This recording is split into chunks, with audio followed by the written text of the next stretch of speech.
आज का टॉपिक है कि अछूत गांव के बाहर क्यों रहते थे। यह इतना निंदनीय तथ्य है कि जिन लोगों को इस बारे में बहुत अधिक जानकारी नहीं है, वे भी इसका इतना तो संज्ञात करते ही हैं, अथवा इन्हें इतना तो मालूम ही है, फिर भी किसी व्यक्ति ने यह नहीं सोचा कि यह एक गंभीर मामला है, इसका संतोषजनक समाधान होना चाहिए। यह कैसे हुआ कि अछूत गांव के बाहर रहने लगे? क्या उन्हें पहले से अछूत घोषित किया गया और फिर उन्हें गांव से बाहर निकाला गया और उन्हें बाहर के लिए बाध्य किया गया, अथवा वे क्या पहले से ही गांव के बाहर रहते थे और उन्हें कालांतर के अछूत घोषित कर दिया गया? यदि हमारा यह उत्तर हो कि वे पहले से ही गांव के बाहर रहते थे, तो अगला प्रश्न यही होता है कि उसका कारण क्या हो सकता है। चूँकि अछूतों के अलग आवास होने के प्रश्न पर पहले कभी किसी ने विचार ही नहीं किया, इसलिए स्वाभाविक तौर पर इस बारे में किसी का कुछ सिद्धांत नहीं है कि अछूत गांव के बाहर क्यों रहने लगे।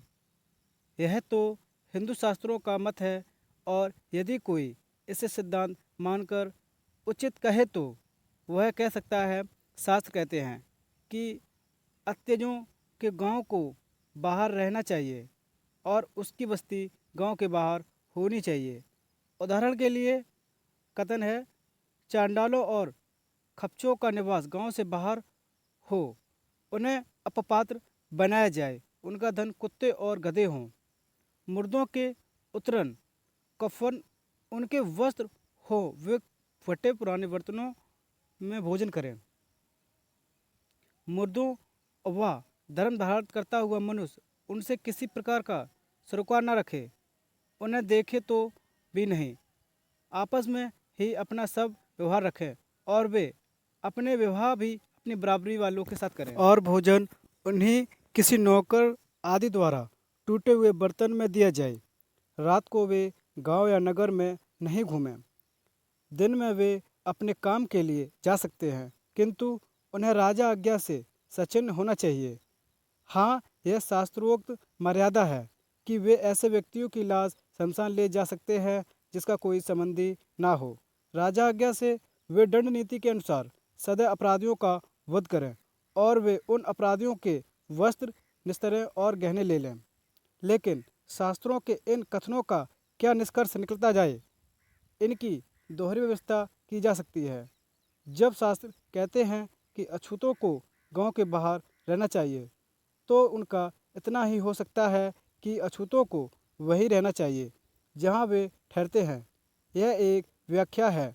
दूसरी व्याख्या यह हो सकती है कि उन्हें अछूत घोषित कर दिया जाए, उन्हें गांव के अंदर रहने की अनुमति नहीं दी जानी चाहिए, बल्कि उन्हें गांव के बाहर जाकर अपने टोलों में रहने के लिए मजबूर रहना चाहिए। वस्त्रों की इन दोनों व्याख्याओं से दो संभावनाएं उत्पन्न होती हैं। एक तो यह है कि अछूतों के गांव के बाहर जाकर रहने का छुआछूत से कोई संबंध नहीं, एकदम आरंभ से ही वे गांव के बाहर रहते आए हैं। इसके बाद जब उनके माथे पर स्पष्टता का कलंक लगा तो उनका गांव में आना निषिद्ध हो गया। दूसरी संभावना यह है कि गांव से बाहर रह गए अछूतों का स्पर्शता से पूरा पूरा संबंध है।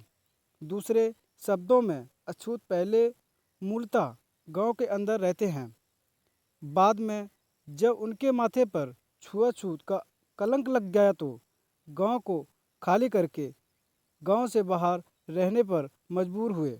इन दोनों बातों में से कौन सी बात अधिक मान्य है, दिखाने के लिए एक ही तर्क काफ़ी है। हम जिस बात पर विचार कर रहे हैं वह किसी गांव अथवा किसी एक क्षेत्र की बात नहीं है, यह समस्त भारतवर्ष में व्याप्त है। अछूतों को गांव से निकालकर बाहर बसाना बहुत बड़ी बात है। किसने और कैसे यह इतनी बड़ी व्यवस्था की होगी? यह किसी चक्रवर्ती राजा की आज्ञा के बिना नहीं हो सकती थी। उसके लिए भी उन्हें इस प्रकार एक जगह से हटाकर दूसरी जगह बसाना असंभव कार्य था। चाहे असंभव हो चाहे असंभव हो, यह किसी चक्रवर्ती राजा का ही कार्य हो सकता है। यह कौन सा चक्रवर्ती राजा है जिसे इसके जिम्मेदार ठहराया जा सकता है? स्पष्ट ही है कि भारत में कोई ऐसा राजा नहीं हुआ जिसने यह कार्य किया हो।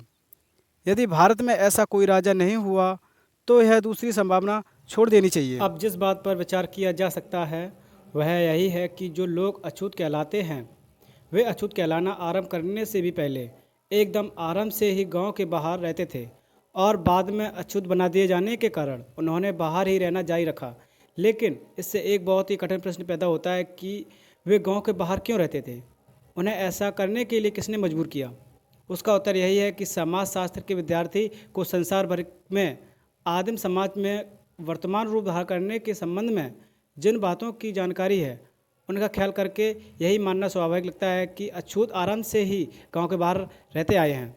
जब तक उन बातों की कुछ व्याख्या न कर दी जाए जिनके कारण आदिम समाज के वर्तमान स्वरूप ग्रहण कर लिया जा, तब तक शायद अधिकांश लोग यह नहीं समझ पाएंगे कि उपयुक्त मत स्वाभाविक क्यों है।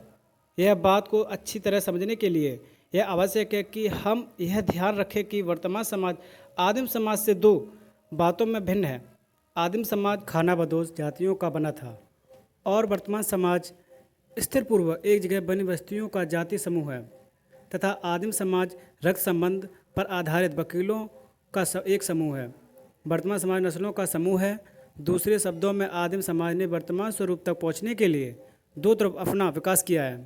विकास की एक धारा ने आदिम समाज को कबायली व्यवस्था से लेकर नस्ल की व्यवस्था तक पहुंचा दिया। इसमें कोई संदेह नहीं है कि ऐसा परिवर्तन हुआ है। इस प्रकार के परिवर्तन के स्पष्ट चिन्ह राजकीय उपाधियों में दिखाई देते हैं। अंग्रेजी राजाओं की उपाधियों को ही लीजिए। जॉन ही वह पहला सम्राट था जिसने अपने आप को इंग्लैंड का सम्राट कहा। उसके पूर्व सामान्यतः अपने आप को अंग्रेज का राजा कहते आए थे। पहला कथन एक जाति पर प्रतिनिधित्व करता है, दूसरा एक परिवार जाति का। इंग्लैंड कभी एक देश था जहां अंग्रेज निवास करते थे। अब अंग्रेज वे लोग हैं जो इंग्लैंड में निवास करते ही हैं। इसी प्रकार का परिवर्तन फ्रांसीसी राजाओं के उपाधियों के दिखाई देता है। कभी वे फ्रांसीसियों के राजा कहलाते थे, किंतु आगे चलकर फ्रांस ने राजा कहलाने लगे। विकास की दूसरी धारा ने आदिम समाज को घुमंतु समाज न रहने देकर एक स्थित समाज बनाया। यह परिवर्तन भी इतना निश्चित है कि प्रभावोत्तक है कि इसकी वास्तविकता का विकास कराने के लिए किसी उदाहरण की आवश्यकता नहीं है। इस समय हमें अपने उद्देश्य के लिए इतना कहना पर्याप्त है कि हम विकास की दूसरी धारा पर विचार करें। आदिम समाज किस प्रकार घुमंतु समाज में रहकर स्थिर बसा हुआ समाज बन गया। आदिम समाज के खानाबदोश वकील न रहकर बस्तियों में बसा हुआ समाज बनने की कथा इतनी अधिक लंबी है कि वह एक अध्याय में आ नहीं सकती। केवल दो बातों की ओर ध्यान देना काफ़ी होगा। जानने की पहली बात यही है कि किस चीज़ ने समाज में उसका घुमंतु जीवन छुड़ा दिया। दूसरे, घुमंतु जीवन में स्थिर जीवन तक पहुंचने के बीच उसे किस किस अवस्था से गुजरना पड़ा। निसंदेह आदिम समाज घुमंतु समाज था, किंतु यह घुमंतु अपने किसी घुमंडन स्वभाव विशेष के कारण नहीं था। इसका कारण यही था कि वह उस समाज का व्यवसाय पशुपालन था, इसलिए वे नए चारागाहों की खोज में घूमते थे। आदिम समाज अपने पशु प्रेम के कारण जहाँ वहाँ पशु ले जाते थे। कालांतर में आदिम वकीलों का विकास स्थिर हो गया, किंतु उसी समय उसे एक नई संपदा का पता चला। यह एक नई संपदा भूमि थी। यह उस समय हुआ जब आदिम समाज ने खेती करने और खेत जोतने की कला सीख ली। जब उसका धन पशुओं भूमि में परिवर्तन हो गया और मात्र पशुपालन से ही भूमि परिवर्तन होने से धन एक जगह स्थिर हो गया। इस परिवर्तन के साथ साथ आदिम समाज भी स्थिर होकर एक जगह बस गया। इससे यह स्पष्ट हो जाता है कि आदिम समाज किसी समय खानाबदोश समय क्यों था और फिर उसने एक जगह स्थिर होकर रहना क्यों सीख लिया।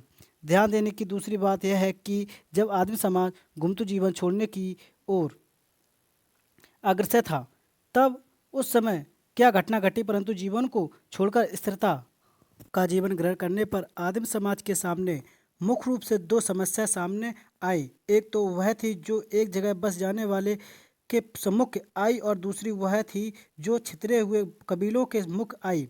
एक जगह बस जाने वाली जातियों के सामने समस्या थी कि वे दूसरे घुनत्वु वकील से अपनी रक्षा कैसे करें। छितरे लोगों के सामने सुरक्षा और सरल स्थल की समस्या थी। इसी ओर अधिक विस्तार से बनाना आवश्यक हो सकता है कि ये समस्या क्यों और कैसे उत्पन्न हुई। एक जगह बस जाने वाली जातियों के सामने जो समस्या आई उसे समझने के लिए निम्नलिखित बातों की ओर ध्यान देना होगा। सभी घुमतू वकीलों अथवा जातियों एक ही समय स्थिर नहीं हुई थी। कुछ स्थिर हो गई, कुछ घुमतू बनी रही। याद रखने की दूसरी बात यह है कि ये वकीलों अथवा जातियों कभी आपस में एक दूसरे के साथ शांति से नहीं रहे। ये हमेशा आपस में युद्ध करते रहे। जब ये कबीले घुमतू थे तो उनका मुख्य कारण आपस में युद्ध करना ही रहा था। जैसे पशुओं की चोरी, दूसरा स्त्रियों का हरण, तीसरा दूसरे कबीलों अथवा जातियों के चारागाहों में पशुओं को जबरदस्ती हाँक ले जाया करते थे।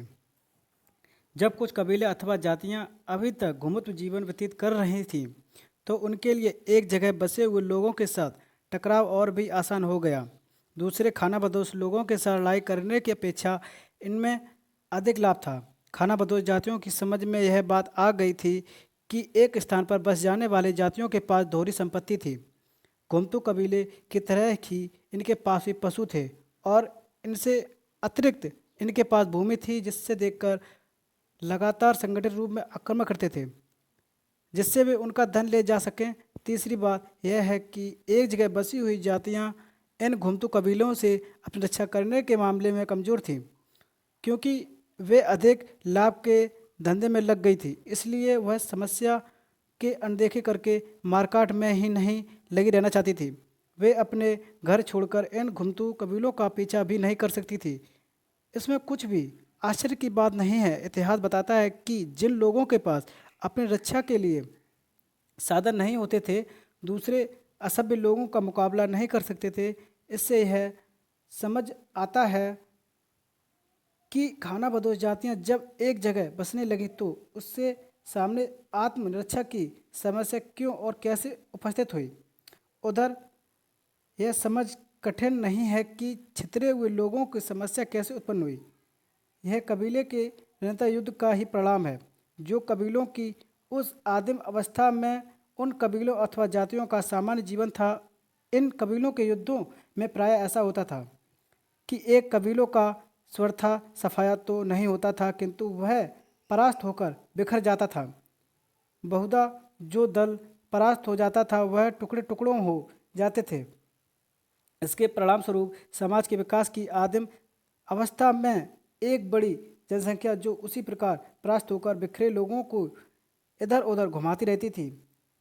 यह समझने के लिए इन छितरे बिखरे हुए लोगों को समस्या क्यों उत्पन्न हुई, इस बात को समझना आवश्यक है कि आदिम समाज का संगठन कबीलाई तथा ऐसा होने के दो अर्थ हैं। पहला यह है कि आदिम समाज में प्रत्येक व्यक्ति का किसी न किसी कबीले से संबंध था। इतना ही नहीं, उसे किसी न किसी कबीले का होकर रहना पड़ता था, तभी उसका अस्तित्व था। दल से बाहर किसी व्यक्ति का कोई अस्तित्व न था या हो ही नहीं सकता। दूसरे कबीलाई संगठन का आधार रक्त का संबंध था और कोई भी व्यक्ति जो एक कबीले से पैदा हुआ हो तो वह दूसरे कबीले में शामिल नहीं हो सकता था।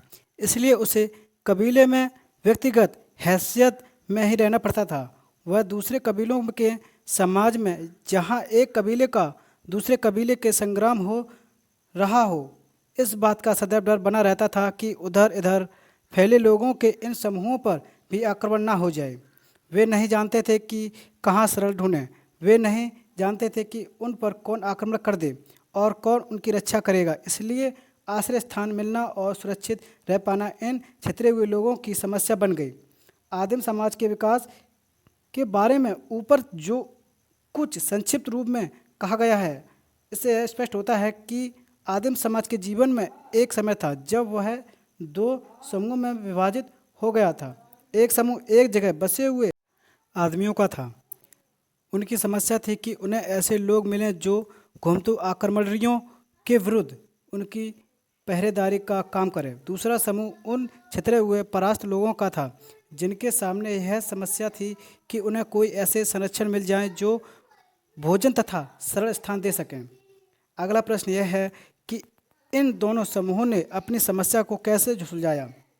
यद्यपि हमारे पास प्राचीन काल का कोई ऐसा दस्तावेज नहीं है जिसके आधार पर हम निश्चित रूप से यह कह सकें कि दोनों में किसी प्रकार का करार अथवा समझौता हुआ हो, तो भी हम कह सकते हैं कि दोनों ने आपस में समझौता किया जिनके अनुसार इन छितरे हुए परास्त लोगों ने एक जगह स्थिर रूप से बसी जातियों के चौकीदारी अथवा पहरेदारी करने स्वीकार कर लिया। एक जगह स्थिर रूप से बड़ी जातियां इन्हें भोजन तथा सरल स्थान देना स्वीकार किया। वास्तव में यह बड़ा स्वाभाविक होता है यदि इस प्रकार की आपसी व्यवस्था न कर ली गई होती, क्योंकि दोनों को अपने अपने स्वार्थ की पूर्ति के लिए एक दूसरे की मदद चाहिए थी। इसी सौदे में एक कठिनाई आवश्यक उत्पन्न हुई होगी, सरल स्थान की कठिनाई। छितरे हुए आदमी का स्थिर रूप से बसे हुए लोगों के बीच में अथवा उनसे दूरी पर इस समस्या को हल करने में दो बातें निर्णायक सिद्ध हुई होंगी। एक तो रक्त संबंध की, दूसरी नीति की। आदिम लोगों की मान्यताओं के अनुसार रक्त संबंधी ही एक साथ रह सकते थे। कोई भी बाहरी आदमी इस क्षेत्र में प्रवेश नहीं पा सकता था। यहाँ किसी कबीले विशेष का अधिकार हो, ये छितरे हुए आदमी बाहरी थे। वे उस कबीले के थे जो स्थिर रूप से बसे हुए लोगों के भिन्न था। यदि ऐसा था